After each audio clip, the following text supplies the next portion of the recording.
I would like to I'll start roll because with it. you and I have known each other now for like clear over 10 years. But I never knew like how did you even get into real estate? Like how did you even start on this path? Because you've been in it for how long?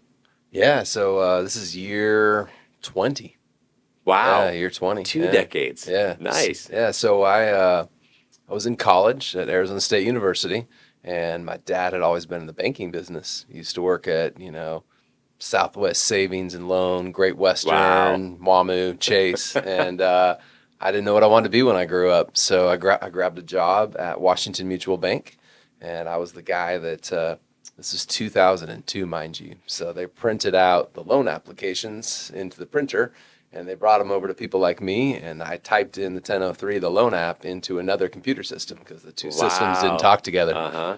And that was my introduction to real estate right there. Was looking Dang. at 1003s all day, typing data into a computer. And eventually I started working at the rate lock desk at Washington Mutual.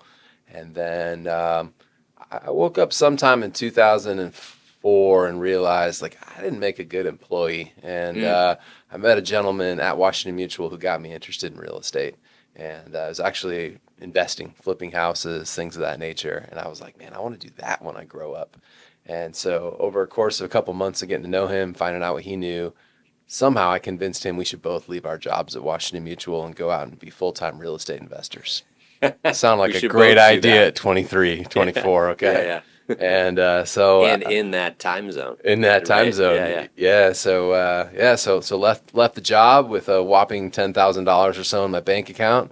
Felt wealthy, felt secure, I'm good. and within a couple of months, I realized 10 grand doesn't stretch very far if you don't have some other income rolling in, Right. right? But so that's actually what led me to go get my real estate license. I left Washington Mutual, started originating mortgages with this gentleman who I left the job with. At the same time, his wife had a mortgage broker shop. So I started becoming an LO for her and also helping do some processing stuff. And then I realized that here they are helping people get qualified for houses, and like people are coming to them to get qualified, but they don't have a realtor, and they're just sending them out to random real estate agents. Ooh. And I'm like, oh, I should just go get my license. You can get all these folks qualified. I'll stop doing the loans, and I'll just go out and represent them, help them find their homes, Yeah. right?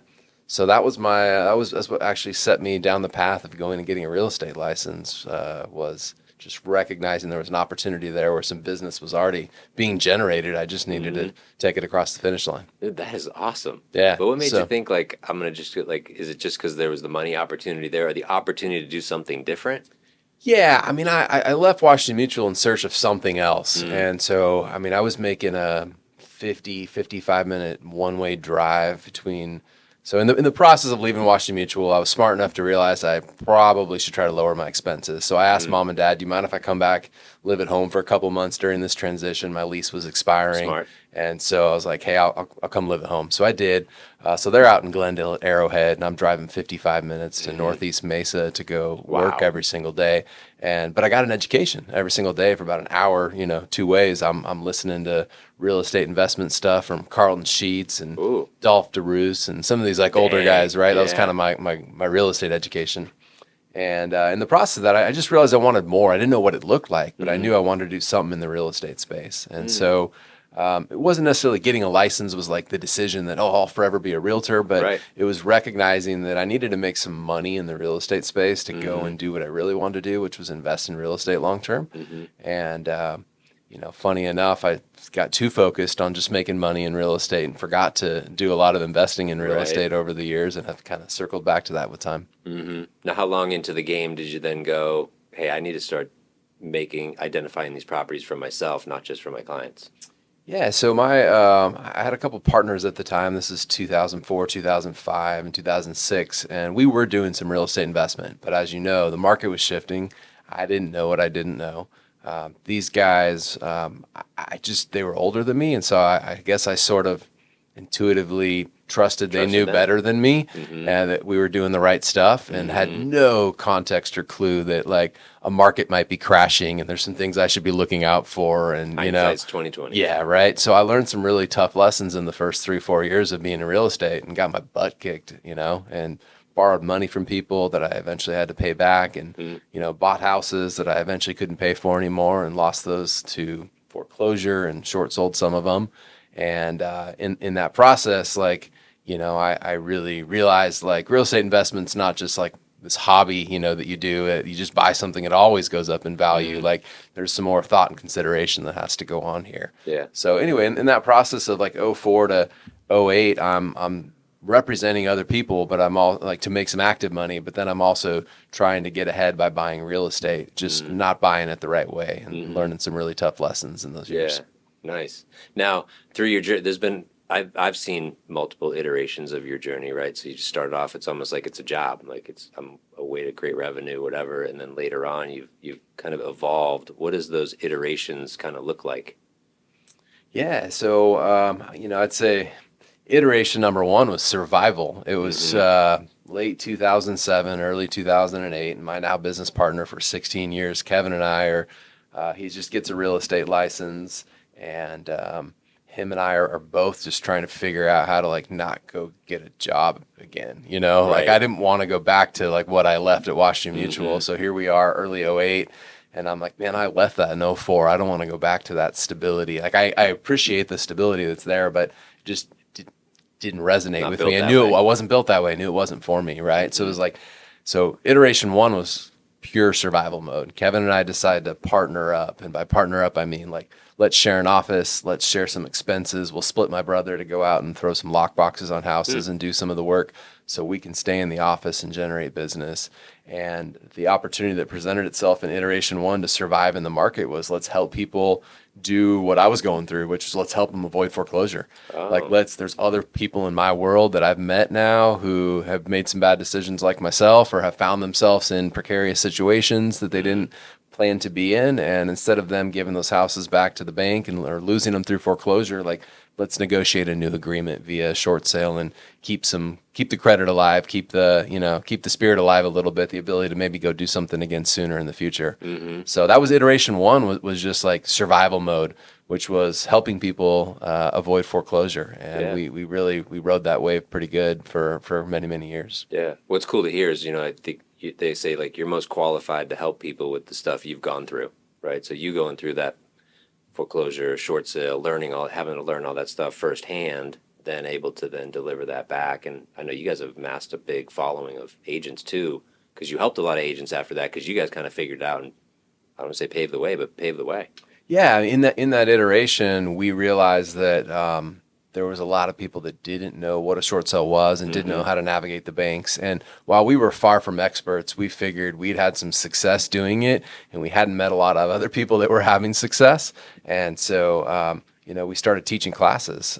We taught classes for homeowners, we taught classes for real estate agents, and one of the greatest things we did back then was just start teaching classes to real estate agents. Now, when I say greatest things, like 2 people showed up to our first full class, right? Like one guy we didn't know and somebody we did, right? But it was this like small beginning of like, let's just start informing people like what's working for us, and let's just share the strategies and best practices for what's working. And eventually those classes turned into 5 people and 10 people and 20 people, and eventually we teach a class here locally every single week in the Phoenix area, and 50 to 150 people Wow. would show up, and we did that for probably 3 straight years. Dang, Yeah. that's impressive. Yeah. Yeah. Now, when that market started to, it's kind of dry up, right? Yeah. Everything turned back around. What was the next version?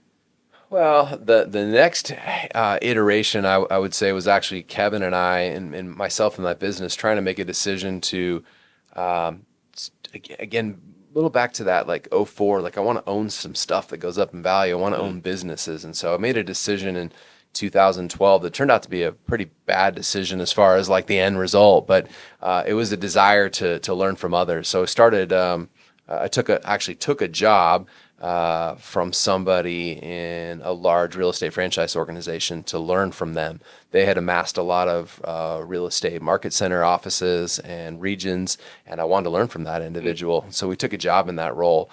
Got like an MBA in like 6 months, if you will, on like kind of what real business looked like, and quickly figured out I probably wasn't fit for that role. But I learned a lot of key lessons during that time. And that sparked the next iteration of our real estate sales team, which was like kind of 2.0. We're starting over again. Short sales have run their course for the most part. Our real estate team, we made some decisions that was truthfully poor leadership and had to pay the price and had to start over again. And so There was a moment in 2012 where instead of having a team of 8, 10, 12 people, we looked around and it was Kevin and I and a handful of admin staff. And we were overstaffed at that point in time Wow. because we didn't have any other agents on the team. And we went back and started things all over again, no longer focusing just on short sales, but rather on learning what it was like to just work and sell in a traditional real estate business, how to help buyers buy properties that weren't listed by banks or Right. weren't It's different. short sales listed by another agent, Yeah. and how to help sellers sell with some equity in their house. And that was a very different skill set. Different. Yeah. Yeah. So going back, you mentioned the lessons you learned from that. What were some of the lessons? Yeah, so I think what I learned in those moments is you never arrive. I think sometimes in business you get to a certain success level and you're like, cool, I'll ride this wave for a really, really long time. And, like I've arrived, and market conditions change. People come, people go. Things happen outside of your control. And so it was a moment of going, hey, sure, we hit a pinnacle of success in our business, but we're not entitled to continuing to have that level of success for the rest of our lives just because we hit it at one moment in time. Right. Yeah. So it was a big lesson to learn, Also learned some leadership lessons on just what it was like to lead people from afar. We were operating the new job we had taken in Colorado. This was 2012. Meanwhile, our sales team was in Arizona. And truthfully, it's tough to be a sort of like leader from afar in some cases, right? There's a different level of leadership that's involved there. And so I learned some hiring things along those ways as well, right? Is that there's certain people that are fit for certain roles, but when you take yourself out of an organization, you can't necessarily just hand that job or that business completely off to somebody and just expect that it'll keep running, right? You were in multiple markets. I mean, you were in multiple... that sparked actually. Yeah, that was a little right after that. Yeah, started going into multiple markets. Yeah, I think my other big lesson in 2012 was just like I'm never too good for any one job, like whatever it takes, like mentality. I had to get back in there and realize that everything I had learned up to that point was great, but it wasn't necessarily applicable for the next market cycle that I was going into. Right. So I had to relearn and re-educate myself, and had some really low lows, right? Like some listing appointments that didn't go well, some buyer consultations that didn't work out like I thought, and had to learn a whole another way of doing business. Yeah, almost like updating our skill set. Absolutely. For what's here now. Absolutely. How about trying to stay ahead of it, right? Like we've been through multiple market cycles, and you've had a few more. How do you stay ahead? How do you stay ahead? How do you see maybe what's coming to almost start that learning curve earlier for what's ahead? Or can you? Yeah, I don't know that you can. I don't know that you can predict market cycles too well. If you can, I'm not the guy that's figured that one out, right? Yeah. But I think we can stay ahead by always running a sound business based on sound business principles that work in both up markets and down markets. Yeah. I think one thing I've learned is that it's easier to get loose with your business standards when things are going really well, to not inspect what you expect, to not keep your expenses in line, perhaps, to get a little lazy maybe in your lead generation efforts because things are naturally coming to you.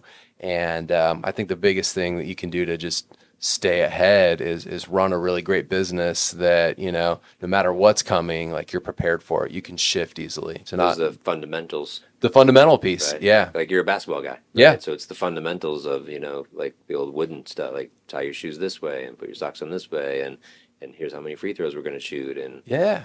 I mean, I love basketball. Phoenix Suns played the Detroit Pistons last night, right? Yeah. So but that's a game where you can go in, one of the better teams in the league playing like the worst team in the league. And it'd be really easy to just get lax on defense and comfortable because you're going to win that one anyway. Like the conditions in that game sort of dictate that like you're the better team, right? But through 3 quarters last night, the Suns played like stellar defense last night and like turned it up. They treated their opponent in the market conditions, if you will, in a manner by which like we're gonna play our best no matter what. And that's not always easy to do. No, and that goes back to your I have arrived principle, right? If you have the I have arrived mentality, you get comfortable, you get laxed on some of your basics, and you'll fall backwards. Yeah. Right? Yeah. Versus if you always stay on top of those things, you can kind of weather any storm that's coming because you can't predict the storms that are coming. Yeah, absolutely. Something I've noticed you guys do very well, though, is you network with a lot of people in multiple markets and local markets, and you're great at asking great questions to learn from them. Was that very intentional, or was that just natural? Like, because even, starting at your first job, you found this mentor that was Yeah. doing these real estate. Like, man, I want to do that, and then you kind of tie on to him. Is that something you've always done? I'm always very intentional to try to put myself in rooms with people that are a lot smarter than me, that have like not arrived, they've gone somewhere that I haven't gone before. They've done Mm, something that I haven't done before. mm, They're running a business at multiples above mine. And mm, so I think I've always purposefully tried to find those people. I personally am not necessarily like the most social, most like networked individual. Kevin, my mm. business partner, like that's a Yeah. natural gifting of his, right? To connect with people and be social with other people. Mm-hmm. I have to be a little bit more purposeful to do that, Mm-hmm. but I'm definitely somebody that recognizes the value in collaboration and partnership and relationships. And Mm-hmm. the longer you do anything in life, I think the more you value like those really long-term relationships Mm. that weather the test of time, that Yeah. don't matter how far the distance is or what Mm-hmm. company you may or may not be at or what you Mm-hmm. believe or they believe. It's just, there's like something in that relationship for you. Yeah. There's power in that partnership. Yeah. And so, I'm a big believer in just collaboration and that we can go further together. That Mm. I would like to believe that I'm a person that doesn't have to learn every lesson the hard way, that I Mm-hmm. could actually, like, in dialogue and discussion relationship with somebody, find out where they faltered or where they Right. succeeded along the way and take the shorter path. I like that. Yeah. It removes the obstacles for you in the future. Yeah, Yeah. absolutely. Yeah. Okay. What was the next iteration? Because I know we're not quite to where you're at right Yeah, now. so next iteration from there is like we figured out traditional real estate, and then we said it's time to grow this thing again, right? Like the real estate business was never just about a couple of guys just selling houses, but it was always about other people involved, impacting lives and influencing people and just having something that was bigger than us. And so we started adding more agents to the team. This is probably 2014, 15, 16. Started Mm-hmm. expanding our reach outside of Arizona. And so the next iteration was growing our real estate team from, again, 2012, what was just two of us as sales agents, back in the business, to at one point, 2017, 2018, having 100 or so salespeople in our organization and Wow. scaling that back up. And a lot of learning lessons along the way. Just because we Yeah. got to 100 doesn't mean we figured everything out. No, In it's fact, a we lot of figured out a people lot of trying to ways manage. not to do things. Right. But again, there's a lot of growth and learning in there too, right? Just in scaling a business and figuring out what works at a small level, it may or Mm-hmm. may not work at a larger level, Yeah. and how to sell real estate in your own backyard versus can you take those same principles and practices and drop them down in another market. Mm-hmm. Yeah. But that's a lot of people. Yeah, it was a lot of people. Yeah. And truthfully, like to be very direct and transparent, anybody that has 100 people in the organization knows not all 100 are plugged in. You don't even know all their Right. names. They're not even all full time. But Yeah. I mean, in large numbers becomes, some great results. Yeah. It's hard. That's a culture. That's hard to Yeah. keep the culture Yeah. with that many people. Yeah, there's a lot of levels of leadership and, trying to lead other people who are leading pods of people and things of that nature. Mm-hmm. Now from there, obviously that's whittled down. Yeah. Personal team and production is taking a different direction. Yeah, so the next iteration was recognizing that the expansion that we wanted to do in real estate, we were trying to do all through Group 4610, our real estate sales team. Mm-hmm. And as much as we were able to expand that, at a certain point in time, we made a brokerage change that helped us realize, we could actually go impact and partner with a lot more people away from our team platform and more of on a brokerage platform. And so that was really the next iteration is Okay. like, let's condense the team back to a Phoenix, Arizona focused real estate sales team. And let's not stop partnering and stop expanding, but let's expand on a brokerage platform in partnership with people and agents rather than expecting all those partnerships to be on our real estate team. And it completely changed our world in a really big way, because there's a caliber of person that will join your real estate sales team that or that will join your brokerage that will not join your real estate sales team, right? You Yeah. can go out and recruit higher level talent. And I mean, I've seen you do that in the industry. You've gone from, being an LO who's originating loans to a leadership role of now I get to attract other LOs into my world because I made my world bigger for them. And so I think that was really what 2018, 2019 and beyond has been around, is just creating a bigger world and a bigger community and bigger opportunities that don't all have to revolve around the sales team that we started, but that could incorporate other things in our industry that we're now a part of. Yeah. And now, so, and I say when you come out of, not out of production, but out of production and you're mainly focused here, like, where do you get your joy? Like, what's your favorite part of the business now? Yeah, I'd say two pieces of that. Number one, I really enjoy recruiting conversations with a lot of people have a negative connotation about recruiting, right? Mm-hmm. Like they think you're like taking something from somebody. But Mm-hmm.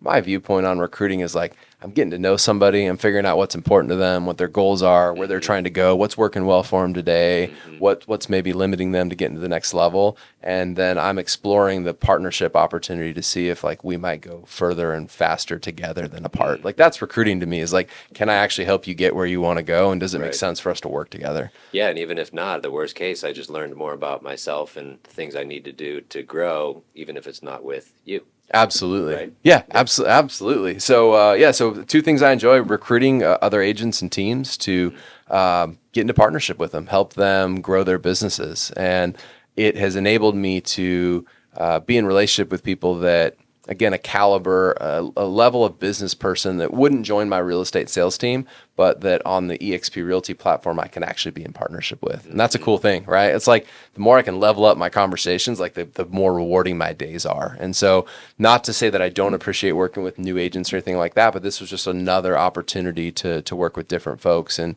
to share some of the lessons that I've learned over 16 years of running a team with the people that are just starting their teams or just trying to scale them from 3 agents to 10, right? And kind of Mm-hmm. share some of the things we've learned along the way. It's very similar to the conversation I had with Kevin, where it almost comes full circle.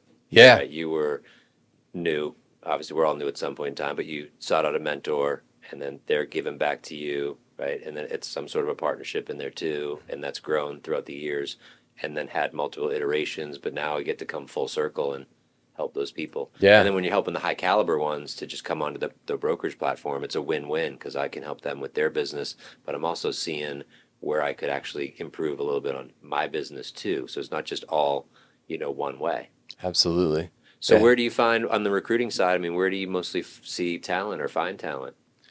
Through relationships. I mean, all of the recruiting that we've done up through till now has been through relationships. Now, those relationships have started lots of different ways, right? Mm-hmm. Whether it be a cross sale with somebody 15 years ago, or I met them in a mastermind event I was at 10 plus years ago, Mm-hmm. or, I got introduced to them on social, or they used to follow our short sale power hour video blogs that we Oh, did 10 plus years ago. It just yeah. different iterations of relationships.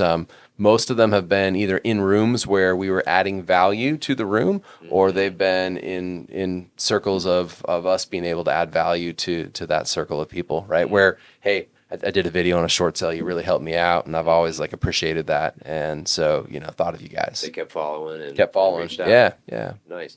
Let's talk about next level agents because I think yeah. that's a super impressive thing that you guys did. That itself has evolved so impressively, right? So how did that start? So Next Level Agents started as a Facebook group. It was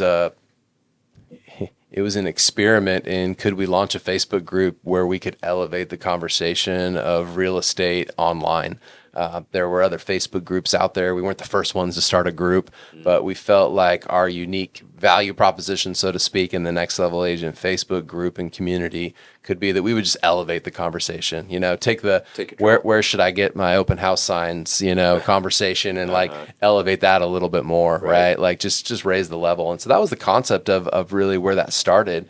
But Next Level Agents itself has really grown and spawned into something much bigger now over the past 7.5 years. Like it's turned into a community of people that interact online. It's turned into a community of people that work with us at eXp Realty in that capacity. It's turned into different events that we put on, and so it's kind of taken on a life of its own. What started Yeah. as just a Facebook group, like let's Right. see if some agents want to talk about real estate online with us, has turned into a much bigger community. Well, what's impressive is you turn it from online to offline, and offline like in person, where Yeah. people actually like outlay money, pay to come and fly and stay and come to an event live. with the same people that they were engaging with online. I mean, it's impressive. Yeah, I mean, I think the one thing that I've learned over time is like people want community. They want to be a part of something. Yeah. They want to have a tribe they want to belong to. They want to, we all want to have people that we, like we don't feel like we wake up every day in this, we can wake up every day in this business and feel alone. Right. But ideally we want to wake up in this business and feel like I got my people, right? So when I got a bad day, I can lean on them. When I'm not Yeah. sure what I can do, I got somewhere I can go. Yeah. And I mean, I know people like to celebrate the wins, but man, when it's not winning, like the last 18 months in our business have yeah, been pretty terrible. It's nice to know that you're not alone, right? absolutely. And that there's people out there that are pushing through just like you are, having similar struggles that you can get through. So Yeah. that community environment is solid. How many people are in your community now? I mean, that's a tough question to answer because it's taken on different forms, right? I mean, Yeah. our Facebook community today, I believe, is about 29,000 people. Our Wow. Next Level Agents EXP community is over 2,200 people. Dang. There's probably somewhere in the ballpark of 1,000 to 2,000 people that have been through Next Level Agent events, whether they be masterminds or our NLA live events or whatever that looks like. A couple thousand unique people that have been through those. So Yeah. again, it takes on sort of different forms. So there's some people that are part of all three of those things I mentioned, and there's some Yeah. people that are part of just a few of those. Dude, that's solid. Well, as we wrap up, is there anyone that comes to mind when you think of like people that you've coached or impacted where you have a story of, yeah, I connected with them here and through my dialogues and conversation and mentorship that they're now here in their business? Like anything come to mind? Yeah, I don't take credit for the They still did the success. work, but Yeah, I don't take credit for the success of the person I'm about to talk about. But there's a great example is my very very good friend Andrew. Now Andrew was a guy that got added to our Facebook group one day by somebody that I didn't even know very well, but he gets added to our Facebook group, and he goes on one day and posts a question relating to CRMs, which contact management system would be best, and Kevin, my business partner, asked him a few questions and come to find out this guy's a co-owner of a real estate team selling hundreds of houses a year, but he doesn't have a CRM, wow. right? And so Kevin says, man, we got to get on the phone. And so Kevin hops on a phone call with him.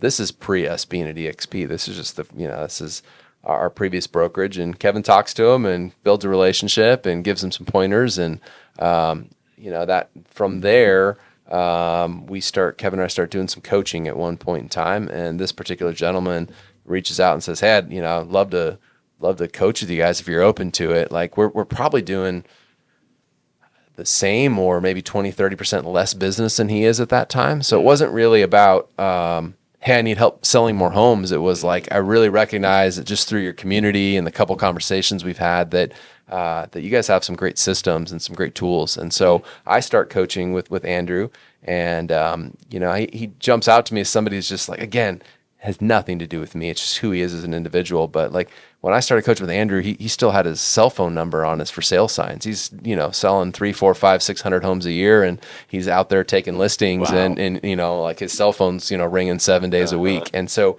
you're just suggesting small tweaks along the way where I found, hey, you could get some time back this way. And hey, what if somebody else did that for you? Does that really have to be done by you? Like, could you not hire somebody to do that? And I mean, here's a guy who, again, I hesitate to even take any level of credit with him, but he's just somebody that came in through our Facebook group, and I coached with him for a little while, and then he was one of the first people I told that we were leaving our brokerage and moving over to EXP, and he said, I want to know more about that. We're thinking of leaving our brokerage. And a couple months after we joined EXP, he joined with us. And now we partner at EXP together. We do a lot of stuff together. I'm not qualified to coach him because he's just gone to levels that I have not achieved, but I'm incredibly proud of him.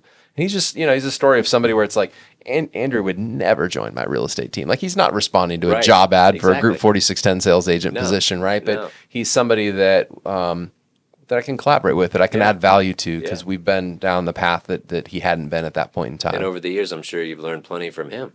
Absolutely. That's why I say that model is having the win-win of you're seeing that person grow because you're mentoring coaches, but I'm learning so much from them at the same time because they're at that kind of a level. Absolutely. right? And that's stuff that, maybe he would have found somewhere along the way, but he found it from you. Yeah. Stumbled across you, and he's getting and Yeah. those little tips Yeah. of stuff that you've had happen. Yeah. They're like, hey, try this, try that. Well, I think the key to having great success in our industry, you're a perfect example of it, Greg, is like you just add value. You've always done that for as long as I've known you. It's like, Thanks. what can I do to add value to your business? Hey, have you thought of this? Hey, I want to bring this by to you. Like, it's like a combination of staying top of mind, but not just like reminding people that you sell real estate or you do mortgages, but staying top of mind while always adding value and building on the relationship. And when Thanks, you man. do that, like you don't even know what the recipe is going to come out to, like what Right. it's going to taste like in the end. It's just going to taste really good when you stay top of mind and always add value. Always add value. I like that. That's cool, man. Well, look, I appreciate you coming in today. What's the best way for someone to follow you, find you, get in touch with you? Yeah, I mean, I'm on Facebook, Instagram. You can find Kevin and I at group4610.com or kevinandfred.com or nextlevelagents.com. Any of those websites. You Join can, the over 20,000 yeah, agents come in join your our group. Next Level Agents Facebook group, Yeah. facebook.com/nextlevel8 or /groups/nextlevelagents. Cool. Thanks, Yeah. brother. Yeah, thanks for having me, man. I appreciate it. You're welcome.